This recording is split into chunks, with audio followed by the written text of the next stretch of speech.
প্রিয় দর্শক, আসসালামু আলাইকুম। দর্শক, আপনাদের প্রীতি ও শুভেচ্ছা জানিয়ে শুরু করছি আমাদের আজকের প্রতিবেদন। তো দর্শক, আজকে আমরা এক সুন্দরী অসহায় মেয়ের গল্প তুলে ধরব, যার নাম হচ্ছে মায়েশা। মায়েশার ছোট একটা বোন ছাড়া পৃথিবীতে আর কেউ নেই, থাকে তার দাদির কাছে।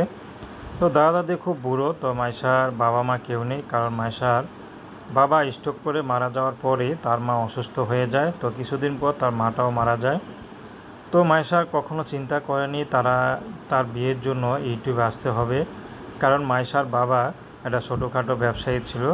তো তার ব্যবসায় লস খাওয়ার পরে তার বাবাটা স্ট্রোক করে মারা যায়। তো মায়েশা এত সুন্দর হয়ে যে ইউটিউবে দাঁড়াবে বিয়ের জন্য, সেটা কখনো কল্পনা করতে পারেন, কারণ দেখছে মায়েশাদের এখন আর কোনো সম্মানের দিক তাকিয়ে লাভ নেই। হয়তো এখন সম্মান বাঁচাতে গেলে বা ইউটিউবে না আসলে হয়তো তার আর পৃথিবী চলবে না বা পেট চলবে না। তো অন্তত পেটটা বা জীবনটা চলার জন্য নিজেকে তো ছোটো করতেই হবে। তাই মায়েশা এখন ইউটিউবে এসেছে, যদি ভালো একটা মানুষ পায় তাহলে বিয়ে শাদী করবে। তার নানানি তাকে বিয়ে শাদী দিতে পারছে না, অভাবের সংসার। মায়েশা কখনো কল্পনা করেনি এরকম অভাব তাকে ঘিরে ধরবে। তো মায়েশার তেমন কোনো আত্মীয় স্বজন থাকা সত্ত্বেও তাদেরকে পাশে কেউ দাঁড়ায়নি। তবে মায়েশা চাচ্ছে ভালো একটা স্বামী হোক, বিবাহিত, বা যদি বয়স বেশি হয় তাতেও কোনো সমস্যা নেই।